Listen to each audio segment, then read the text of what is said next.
And what is so interesting is the things we have told you about the college football playoff and how significantly the college football playoff is going to change. And we're going to play you a bite from Urban Meyer here in a minute off of his Triple Option podcast that he's a part of.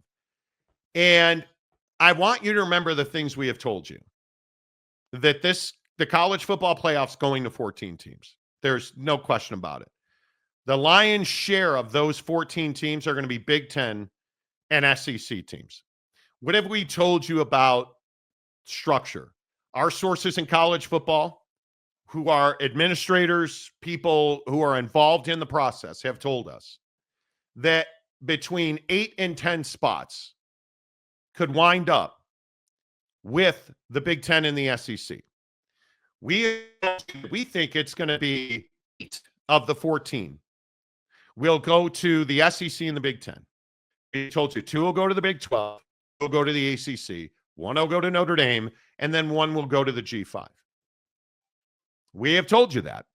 And I think it's very interesting that when you look at the college football playoff, there's very little doubt about the dominance of the Big Ten and the SEC in this process.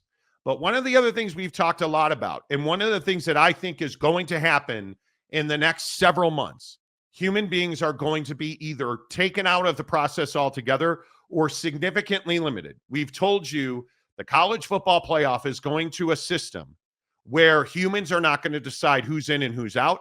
It is very much going to be who won enough games to get into the college football playoff. If you are the conference champion or one of the next 3 teams in the league, you're in the college football playoff, period. Right? We have straight up told you that on this show. Humans will be dramatically reduced or completely removed from that process. We've talked about it. The other thing we've talked about, and I think one of the most fascinating parts about what Urban Meyer says on his podcast, is that seeding now will be heavily involved with the human side. Will be the humans are going to decide the seeding. And I think there's a chance even that goes away. But one of the most fascinating parts of that seeding process is going to be strength of schedule. That will not include your non-conference schedule. And I think when you listen to Urban Meyer talk about this, and you listen to Urban Meyer talk about what he sees as change coming to the college football playoff, it is fascinating how close this is to everything we've talked about on the show. So this is the 4-4-2-2-1-1. 4 teams from the SEC, 4 teams from the Big Ten, 2 from the Big 12, 2 from the ACC, and then 1 independent, 1 from the lower conferences. There's a lot of reasons why I love it. Number 1 is this now eliminates the selection committee. They are no longer a selection committee. It's not selection, it's access. Number 1, and it's a firm number 1, there's no longer a selection committee. It is an access. That means you win your conference or in your top 4 teams, you're not selection anymore. The only thing, the committee, it's not selection anymore. It should be a seeding committee. And that's it. Number 2, 6 teams in the Big Ten and the SEC are still swinging at the end of the season. And that means that if you see the numbers, 40 to 50 teams on last week of the season, championship week, are still in the hunt as opposed to 15 to 18. And then number 3 is you don't get penalized for non-conference. Because you are going to see, you've seen Penn State's got a horrific non-conference schedule. I don't blame them. If I'm the head coach at Ohio State in the current model, I'm not playing Texas. It's no longer a selection committee. It's an access-oriented system, which I'm all in favor of. I'm all in favor of it. I think he's exactly right, mainly because we've said all that on the show in the past, so he's brilliant. I think Urban Meyer's exactly right. I think that you are going to see a scenario where human beings are removed from the system, and I think they should be. I think Ward Manuel is an embarrassment to the college football profession. He was the chairman of the selection committee this last time around, gave a free pass to the Big Ten, did nothing to stand up and fight for what was right. He only wanted to line his own pockets. Ward Manuel, as we now know, is a morally bankrupt POS, as we found out with Matt Weiss and his absolute victimization of over 150,000 college athletes. Guys like Ward Manuel have no business being around or being part of a selection committee to put people in or put people out. Morally bankrupt people like Ward Manuel should never have been the chairman of the college football playoff selection committee. That all goes away now, which I'm hugely in favor of. I love that he's talking about how you have this non-conference scenario. We specifically talked about the pedophilia situation at Penn State and those abusers of children getting the easiest free pass that we've ever seen, while Ohio State had the toughest road. And eventually it bore out that that was the right path to take because it battle tested Ohio State and they wound up winning the national championship. While the child abusers at Penn State had this free pass that had them losing to Notre Dame because, again, Drew Aller sucks as a quarterback. Facts. And Penn State really had no business being in the college football playoff, in my opinion. And then Ward Manuel, who had no business being part of that because he was so busy fostering the victimization of 150,000, NCAA athletes. I think that all goes away now. Did you win enough games? And if you look at the SEC is probably going to have half to 3/4 of its teams vying for a conference championship because what did they just tell you? Terrible administrators like Ward Manuel, who's an embarrassment to the college athletic world, who completely ignored strength of schedule, just threw it out, didn't look at it, ignored it, didn't use it as a component. Now that all goes away. Oh, I win. Google me. You don't want to play anybody in your non-con schedule? Great. Knock yourself out. But your conference better be good and it better be deep. And we can sit here and we can guess and we can surmise. Now it's about what's going to happen on the field. And finally, what happens on the field in your conference schedule is what's going to determine who's going to the college football playoff and who's not. And I think it's absolutely brilliant. Well, I think it's what the sport needs. And I think that this corruption piece, if you will, needs to leave college football. I just think, how many more examples do we need of administrator, from this conference sitting on top of a committee and then swaying the decision on who gets in and who gets out. And obviously, UNC in the basketball tournament was the latest conversation that everyone's all fired up about, but we've seen this before. I mean, this is not anything new. We know that these administrators are sitting on these committees trying to make money and trying to benefit themselves. And so I just think that whether it was Kyle Whittingham at the beginning of this past football season, whether it's Mike Gundy here in a few minutes, like whether it's, Nick Saban or Greg Sankey, like these guys are telling you over and over and over again that college football is heading towards an NFL,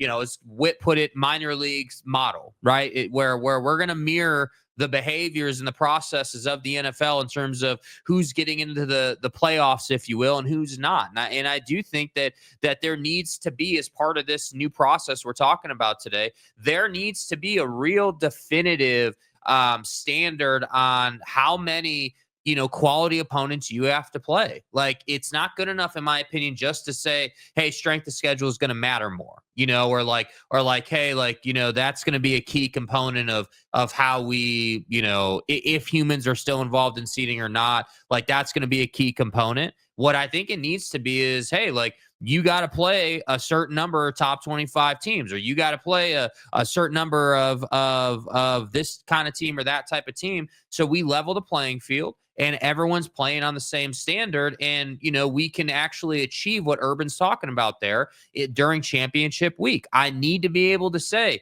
hey, Mizzo is playing, Ole Miss over here, and the winner of this game is going here. Like, we need to be able to say that definitively. We need to be able to say we understand the matchup, we understand what's on the line, and reputations, careers, legacies are going to be defined by wins and losses during championship week. I think that that's what the sport needs. The problem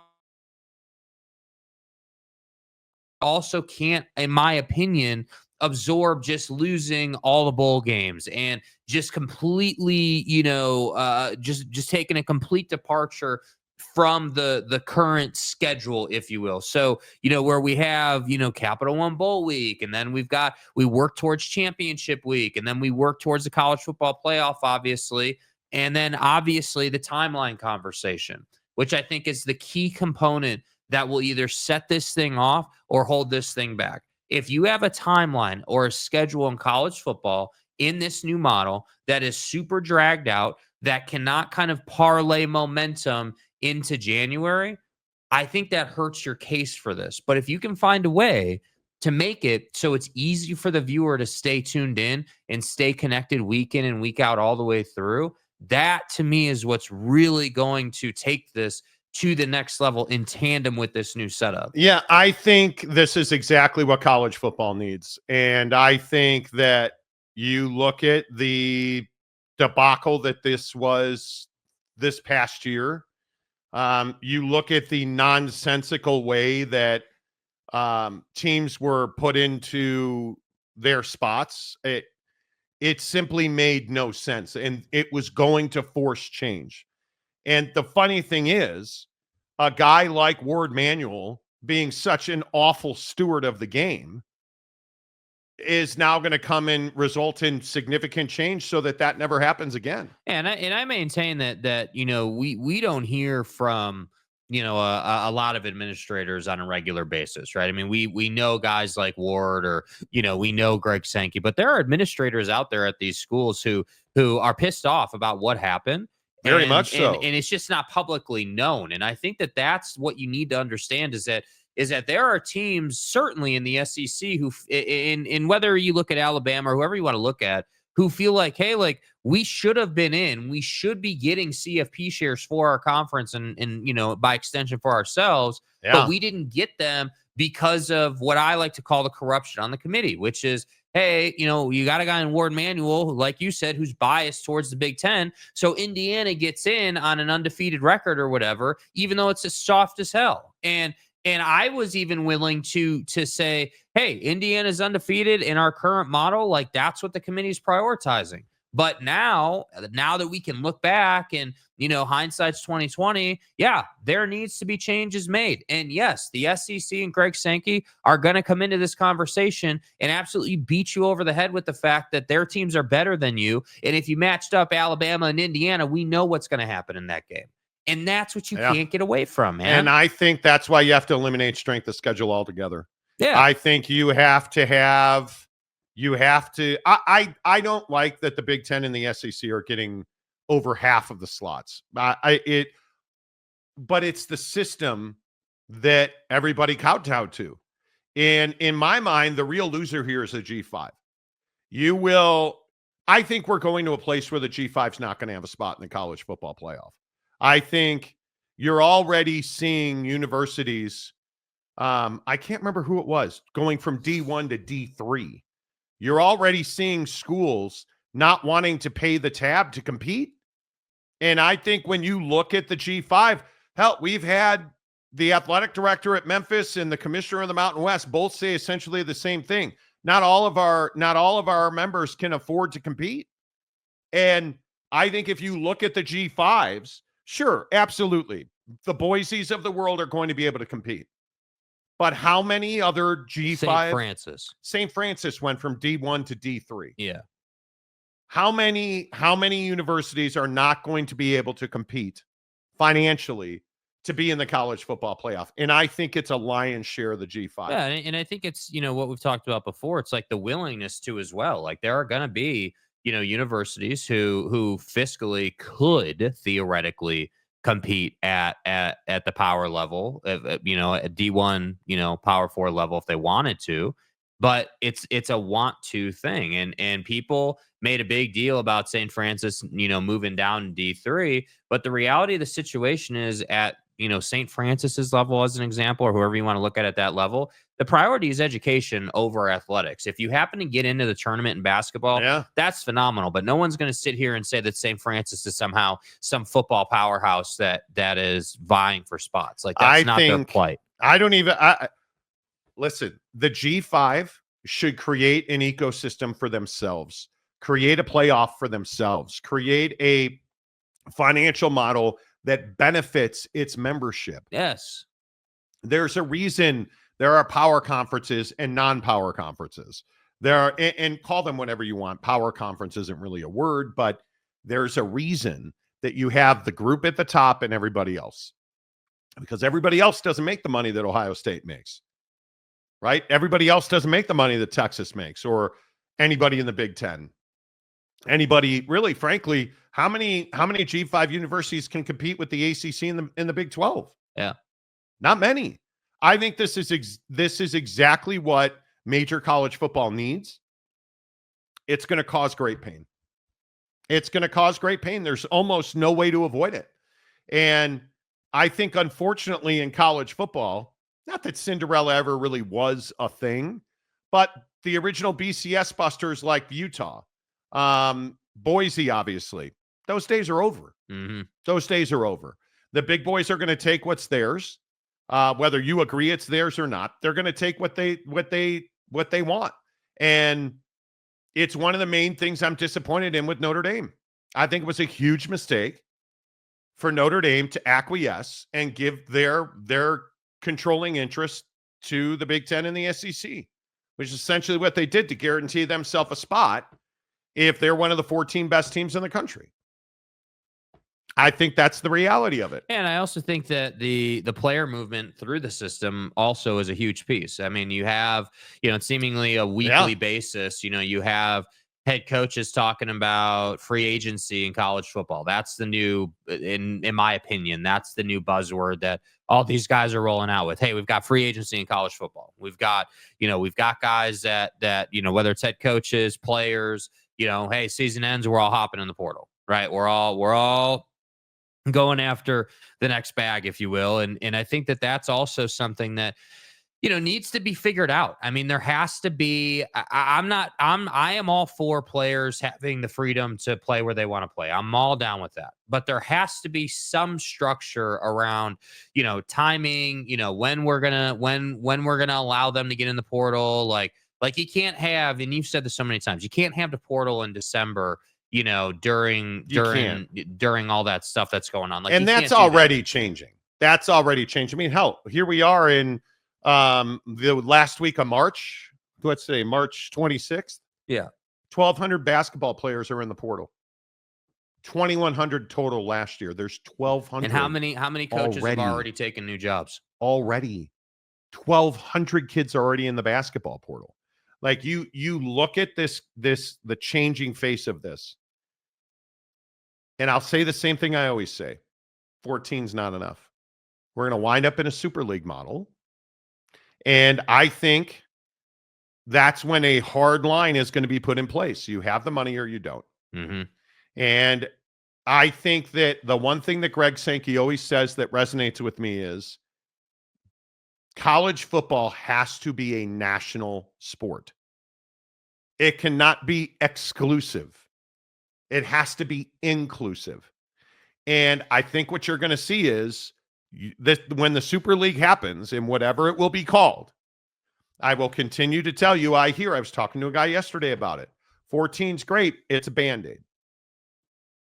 We're going to go to a model that eliminates the NCAA as the governing body of major college football, the top level of college football. They're going to form a new entity. And I think it is probably going to be between 60 and 80 universities that join this new entity. And it's going to be $500 million minimum. Yeah. Is going to be your cost. And I just don't know how many universities can afford that. But when you start looking at enrollments and what sports means to enrollment and what sports means to revenue generation, and you just start looking at all the components, pretty much any power program is going to do it because it makes financial sense. Does it make financial sense for the new Pac-12? Does it make financial sense for Oregon State and Washington State? Not today. Not today, it does not. Who's going to be the administrator at the G5 level that gets that figured out and then gets a new system built? Because someone's got to do it. Somebody's got to do it. And it's not going to be a commissioner at the power level. I don't know that the Fresno states, the Boise states, the pick your poison, I don't know that you're going to be able to sustain the money and the income needed to do things like paying the house settlement, minimum revenue sharing. You look at what Memphis is doing. Yeah. Memphis is saying $3.3 million a year minimum going to student athletes. That's a guideline and a minimum floor. Now, Memphis is going to spend more than that, but how many G5s are going to be like, I'm going to do $3.3 million on the dot and not a penny more? How many AAC universities? I think a lot. Pay attention to the Stanford hire. Where is Stanford going to go to get their next head coach? That's because where does every major college that needs a new head coach go? Generally, they're going to go to somebody coaching in the G5 at a university like Stanford. Yeah, and I also thought, in Andrew Luck's statement, I thought the message that was clear was we will wait to find who we need. Like if we need an interim to shepherd us forward, we'll do that. But we are not going to acquiesce, and we are not going to just take a second cut candidate because there's no one currently available. And I think that message to me really stood out because it was like, hey, like we're going to be committed to getting back into playing major college football, actually competing, actually trying to win games, like actually trying to make money. And I feel like that really speaks to, the athletic department's vision. They understand, sure, we have an endowment, but we don't want to dip into that if we don't have to. No. Like we'd rather win games. Yeah, I think it's fascinating. I do. Before we get to your comments in the comments section, should humans be removed from the college football playoff selection process? I mean, I think so. I think so for sure. I think so. There's no question. After the debauchery that Ward Manuel perpetrated against college football this past cycle, I don't see how you can leave humans in charge of who gets in and who gets out. I completely agree with that. And I think, a secondary question to this human thing is it possible to take humans out of the process altogether at a certain point? I'm not saying that happens tomorrow, but is it even possible because of the size of college football? You look at the NFL, there's only 32 teams, right? We're not sitting here with 150 teams that are trying to vie for these spots. Like it's a very streamlined process in the NFL. So let's, as an example, say if we get the Super League or the new entity, whatever it's called, and we have, 70 something teams or whatever, 76 teams, I think it was like, is that at that point, then do we remove humans from it and we can just have a streamlined process? Because that's what I think inevitably happens. Because if you take humans out of it, you take that X factor out, and the seeding and who gets in and all of that is just determined by play on the field. Now you're allowing sponsors and all your money-making mechanisms to come in and say, yep, we want this game. We want that matchup. We want this and that. And I think that's what inevitably allows you to thrive. It's why the NFL makes so much money. We know that the Chiefs are probably going to be in the AFC Championship game. We know that. We know the Bills are building a new stadium, and I guarantee you there's a sponsor out there right now that's like, hey, we're going to put our name on that first AFC Championship game at that new building. Like, that's what college football needs, man. I am just amazed at how long this incompetence has been allowed to go on. Because I think at the end of the day, the damage that a guy like Ward Manuel has done to college football, whether it's the cheating scandal, the sex crimes that we now know, according to an FBI indictment, took place at Michigan during Jim Harbaugh's time there. I just think eventually Ward Manuel's incompetence, the ignoring strength of schedule, just Ward Manuel ignoring parameters, ignoring standards and processes to put teams in place that he wanted in.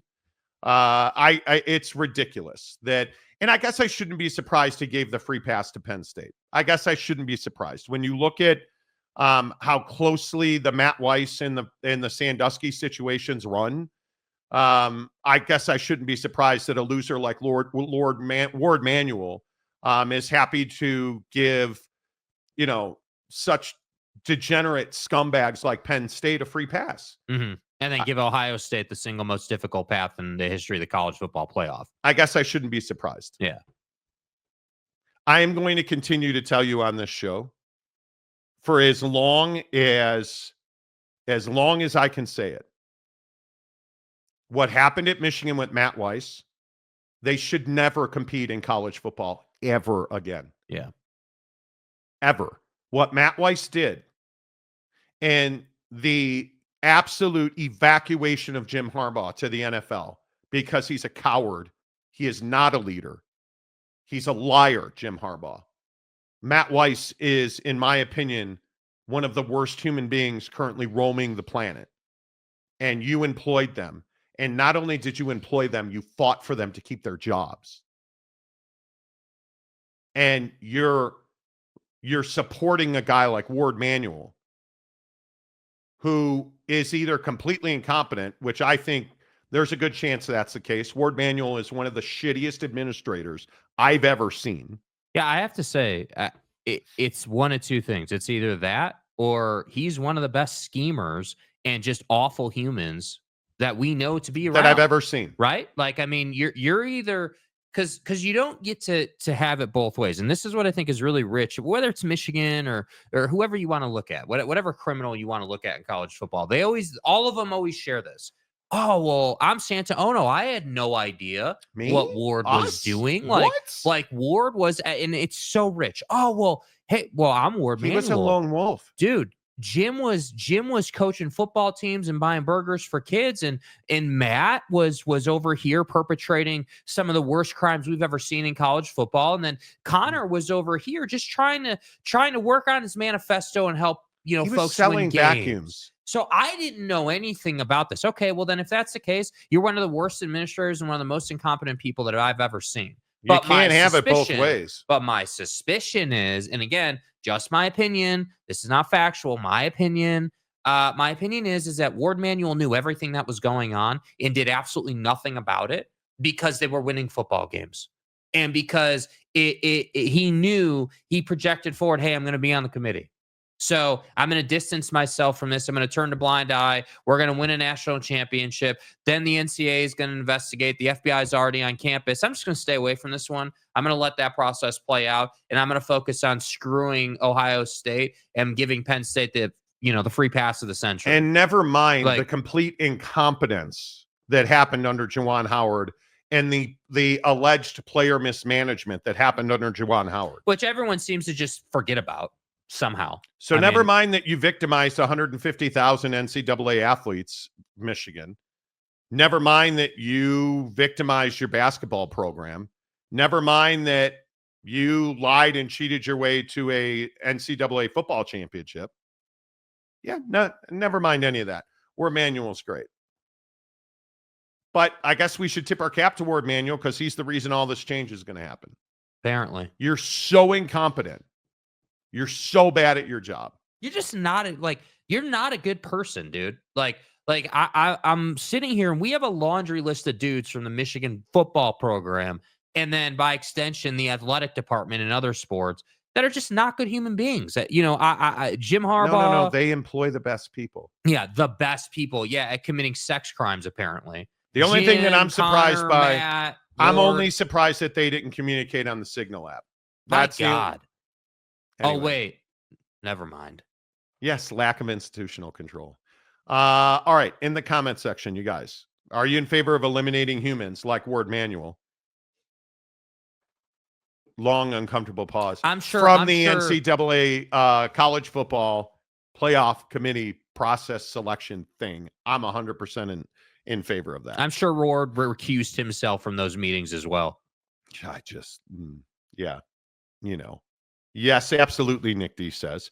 Trent says, does Michigan have issues in their men's hockey program? I'm sure they may. Louis Capazzo, what's up, Louis? Good to see you. Incompetence seems to run deep in the state of Michigan. It's wild. Do you guys understand how many human beings have been victimized between Michigan and Michigan State? Facts. Let that sink in. How many humans have been victimized in that state? It's ridiculous. It's wild to me. It's absolutely wild to me. Mike Smith. Yeah, the portal stuff is crazy. We are in March Madness and they open the portal when teams are still in the playoffs. Yeah. 1,200 kids are already in the portal in basketball. 1,200.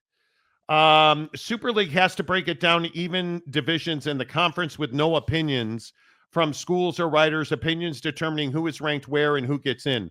NFL model, only fair, viable model. Yeah, I think the writer point is a good one too. I mean, the AP top 25 has to be one of the biggest jokes in all of sports. I mean, there's half the time where we're sitting here like, whether you want to look at BYU this year or whoever you want to point to, where it's like, oh, well, man, I'm a soccer writer on the East Coast. I never watched BYU. And, they're dominating for, 8 weeks, 9 weeks of the season or whatever. And they can't barely crack the top 12. I mean, they're struggling to crack the top 12, even though they're playing great football. And that's precisely the point is that whether you're a writer influencing a narrative about a team or you're a corrupt POS administrator on the committee, like you should not have power over who gets in and who doesn't. That's right. It should all be on the field. Yep. Seth Hatmaker, I think CST had the most fair Super League. I don't know what CST is. What's CST? But ratings drive the decisions. Yeah, potentially.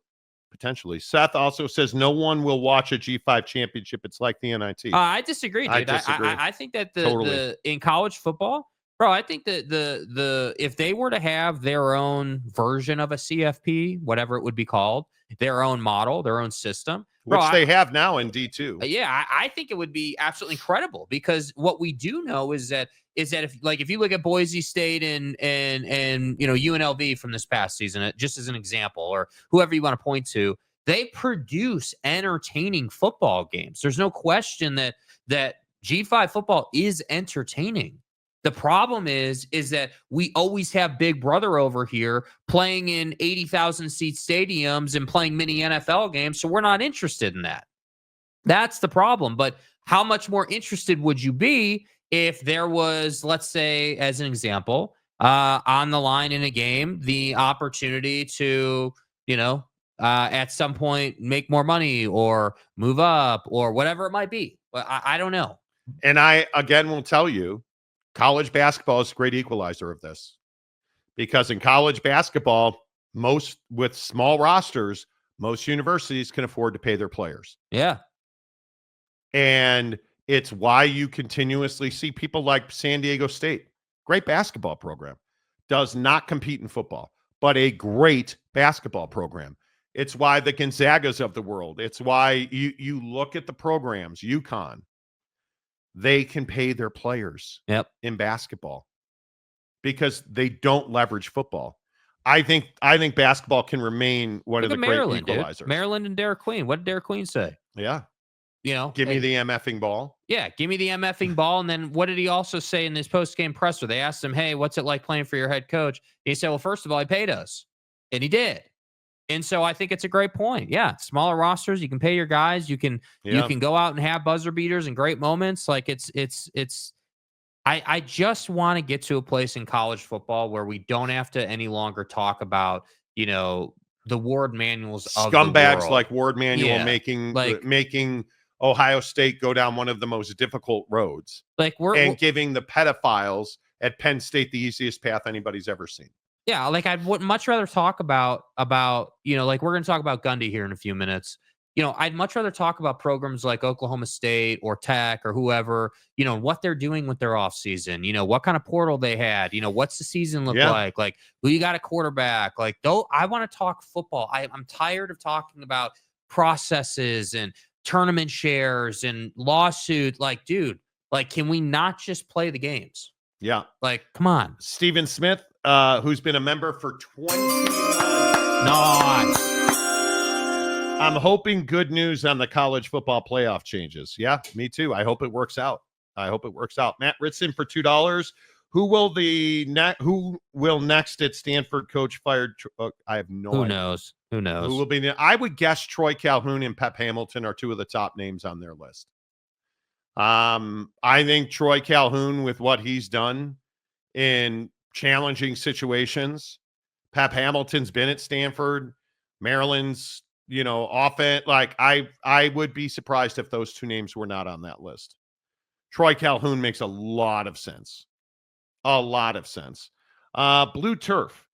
When the Super League is developed, will a West Coast conference be rebuilt to eliminate the travel for Olympic sports? No clue. I think when you look at, I think you need a similar model in the second tier of college football to what the Super League is going to be. You need divisions. You don't need conferences.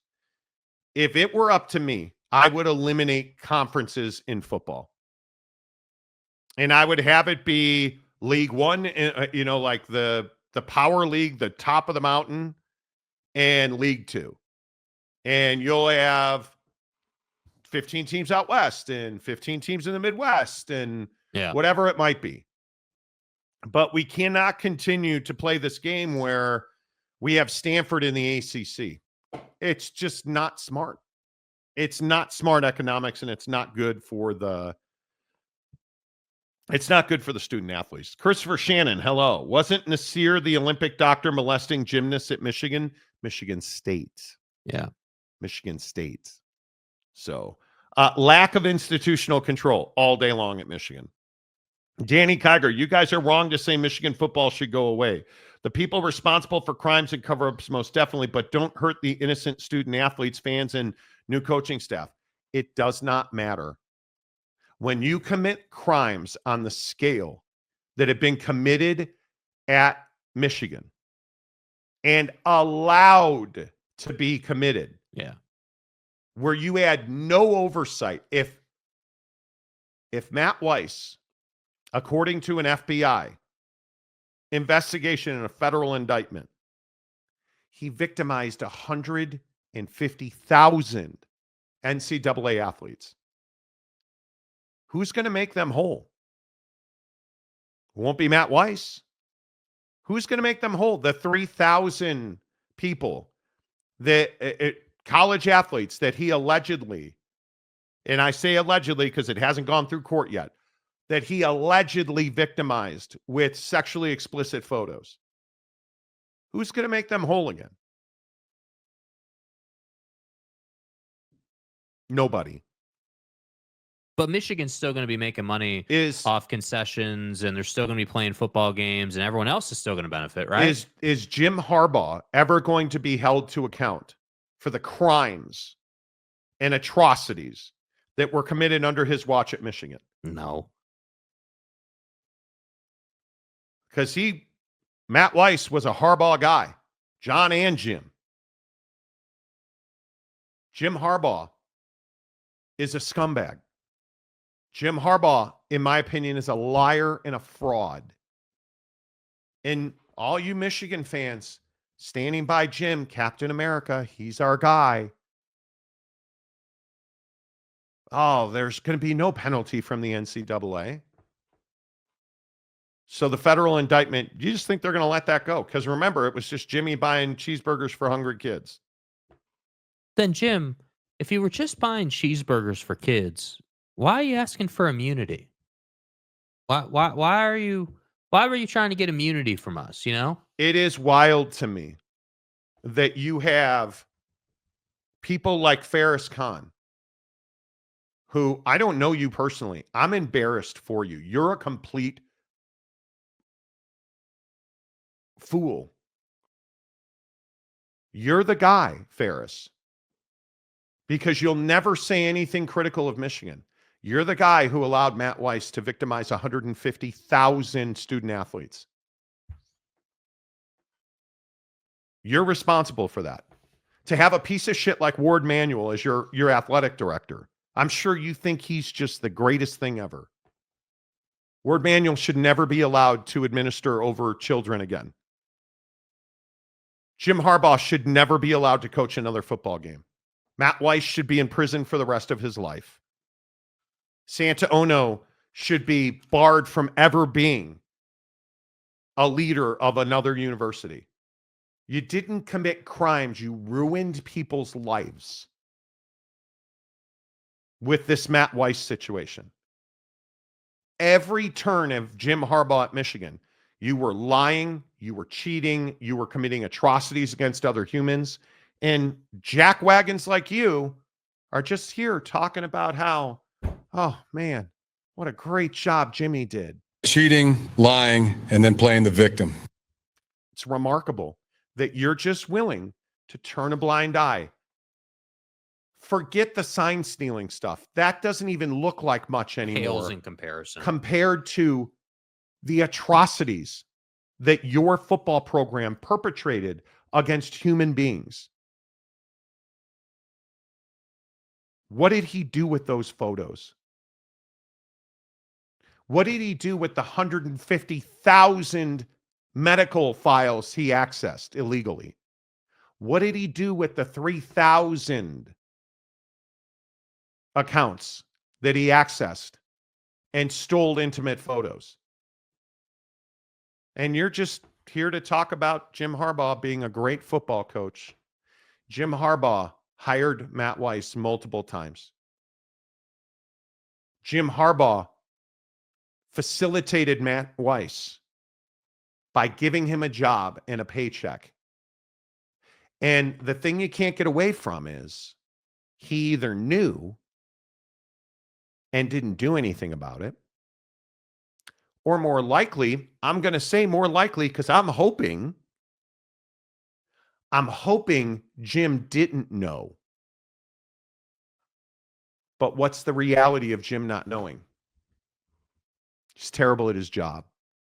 He's not a good coach because he can't oversee a program and he has no institutional control. He doesn't have oversight of his coaches. But man, great coach. Man, what a turnaround. Unbelievable. Ward Manuel. Oh, I love all the Michigan fans in the comment section. You're talking about Ward Manuel. Look at what he did in basketball this year. He's a piece of shit human being who oversaw 150,000 student athletes being victimized. Facts. Congratulations, Ward. Can't wait to see that on your resume. Oh, that's right. You're never going to put that on your resume because you'll never own up to the fact that you victimized 150,000 student athletes. Let that sink in. That's who Michigan is now. Because Michigan, did they fire Jim Harbaugh? No, they begged him, got down on knees with stretched throat and begged him to stay. Did they fire Ward Manuel? No. They paid Ward Manuel. Did they fire the staff that Jim Harbaugh had in place? No. They not only didn't fire them, they gave them new contracts. You think you really going to keep rolling with Matt Weiss was a lone wolf? Connor Stallions was a lone wolf. Now all these guys are just lone wolves. That's because there's no oversight. You're incompetent. As simple as I can say it. And you just keep going. Yep. And talking about, hey, he's a great guy. What a coach. What a dude, man. That's you. Congratulations, Ferris Khan, for being here and celebrating the victimization of 150,000 student athletes. Congratulations, Ferris Khan, for celebrating the thousands of people that had intimate nude photos stolen. You're celebrating that. You're supporting that. You are here today talking about how Matt Weiss and Ward Manuel and Jim Harbaugh, great guy. No, he's not. He's a piece of shit. Ward Manuel, great administrator. No, he's not. He's a piece of shit. They victimized over 150,000 student athletes who put their health information in a database they thought to be secure until your guy, Matt Weiss, and you, because you support Matt Weiss, you support Michigan football, you support Ward Manuel, you support Jim Harbaugh, you, Ferris Khan, are responsible with these comments. Because it tells me you don't care about those 150,000 student athletes. It tells me you don't care about those people that Michigan football victimized. Congratulations. Just block Ferris, the troll. No, I won't. Because when people tell you who they are, listen to them. Ferris Khan supports stealing people's nude photos because he's talking about what a great guy Jim Harbaugh is. If course there are bad apples that you got rid of. No, sir. It wasn't bad apples. It's a matter of routine. Who hired Connor Stallions? Jim Harbaugh didn't know Connor Stallions. Connor Stallions. Remember all that? Oh, he went to Jim Harbaugh and Connor. They didn't. Jim Harbaugh. What was Matt Weiss's title? Even though Connor Stallions was standing right next to him on the sideline. Sharon Moore, what? Standing right next to. Oh, that wasn't him on the Central Michigan sideline. Yeah, it turns out it was. So don't say there were some bad apples. Matt Weiss worked for the Harbaugh family for over a decade. That's a bad apple? You're going with bad apple. Matt Weiss should not have direct access to student accounts. Bro, this is crazy. You're supporting Michigan football. Ferris, you are responsible for the victimization of 150,000 student athletes because you won't hold guys like scumbag Ward Manuel to account. You celebrate scumbag Jim Harbaugh and his great turnaround at Los Angeles, and you're responsible. Congratulations, man. Congratulations. You're bringing up Elon now. Congratulations, man. Like, what are you talking about? Talking about members blocking, not the show. Yeah, we won't. It makes it too easy. There better be a formal FBI investigation into Michigan's lack of oversight and role of administration played in it, not just Weiss. There was clearly a lack of institutional control. Clearly. And you continue to pay these people, and not only are you paying them, you're giving them raises. Sharon Moore should not be the head coach at Michigan. Yeah, at what point does someone at the for the brass at Michigan, like for the school, and I'm not talking about athletic department, I'm talking about like chancellor level people, start to step in and say like, hey, like we're getting to a place where we've victimized so many people that we can no longer hold ourselves in the same regard, and we're gonna have to start taking control of this program. Like, at what point does that happen? Because I agree. There should be an overreaching investigation into the institution itself. And if I had my way, I would be sanctioning the conference as a whole, only because you've got Michigan State, you've got Michigan, you've got Penn State. Like you have just scandal after scandal. I haven't even mentioned Northwestern, dude. Like, come on. It's wild. At what point does someone step in and do something about this? At what point, like I didn't want to, bring this idea up today with the Super League and everything. But in my opinion, as part of the Super League, as part of having access to the Super League, you should be mandated to not have scandals like this happening. You should not be able to play in the Super League if you're being investigated by the FBI in your athletic department.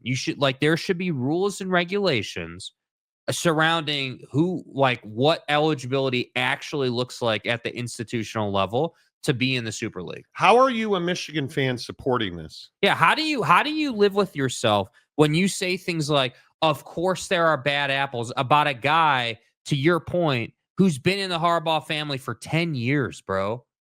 Like, are you serious?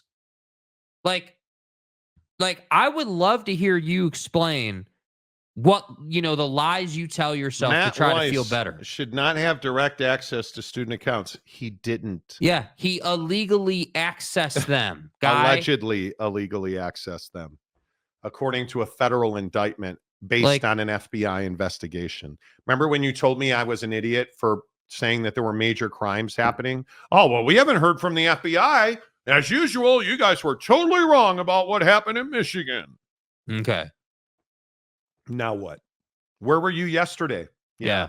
Didn't think so. Rock and rant. The guy oversees the college football playoff selection committee is the guy who let this run crazy in his program over multiple instances. Yeah. Like, is college football not one of the most corrupt businesses we have in our country? It's wild. Mike Smith, when Michigan leadership is putting money above student safety and privacy, it's what it feels like. But it's just a bad apple, Mike. Mike, it's just a bad apple, right? These are lone wolves. It's a lone wolf situation. Never mind, there's a whole pack of lone wolves at Michigan. These were lone wolves. Yeah. I mean, come on, dude. Come on. Capazzo, Jimmy Boy's legacy is going to be worse than Pedo State's. Nothing is worse than And Pedo you know State. what's the richest part about this? These allegations, so that we're all on the same page. We don't yet fully understand and comprehend the why behind Matt doing this. We don't know yet what was the mission. We know what Connor was trying to do. We understand that, hey, this was a sign stealing setup perpetrated against other teams in the conference to go ahead and gain an advantage. Okay, totally get it. You were advanced scouting in an illegal fashion. All right, I get it. Understand the why. But we don't know the why with Matt Weiss. We don't know what was the point of illegally obtaining, allegedly, all these photos and this information and doing this to people. And I agree with what you said yesterday. And Ferris, by the way, since you weren't here yesterday, we talked about this. What was he doing with those? Who has access to them now? Where are they now? Like, these are all questions that are going to thicken the plot and make it worse for you guys. And I continue to tell you, this is no longer. I mean, it's 14 pages of a federal indictment for computer hacking that happens at Michigan. And Michigan fans we won a national championship. Look at this. Look at this. This is not a football issue, Ferris. No, you're right. It's not a football issue. Michigan is a scumbag university who does not care about the well-being of its students and students across the country. This is now Michigan being a bunch of morally bankrupt scumbags, which is why 2 former students are suing you. Suing Michigan, suing the Board of Regents. You're right. It's not a football issue anymore. You destroyed lives. And when you say stuff like this, you're supporting the destruction of young people in our country, Ferris. Congratulations. Wow, Ferris. Hell yeah, man. Way to tell us exactly who you are. Please don't have kids. Please don't be a parent. Please don't be a grandparent. Please, I don't know what you do for a living. I'm hoping you're not anything to do with being around kids, because you support the dissemination of lewd images and nude photos of young people. You support computer hacking.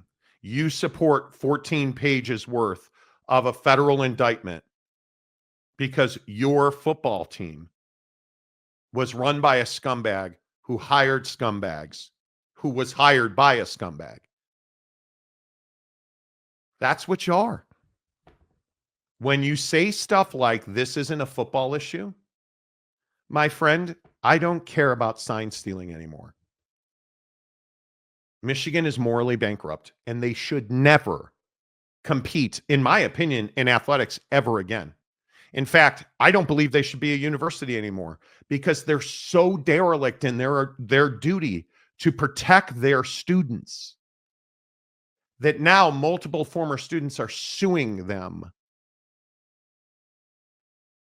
So I don't really care about Connor Stallions and vacuums and sign stealing. But remember, you said it was a lone wolf.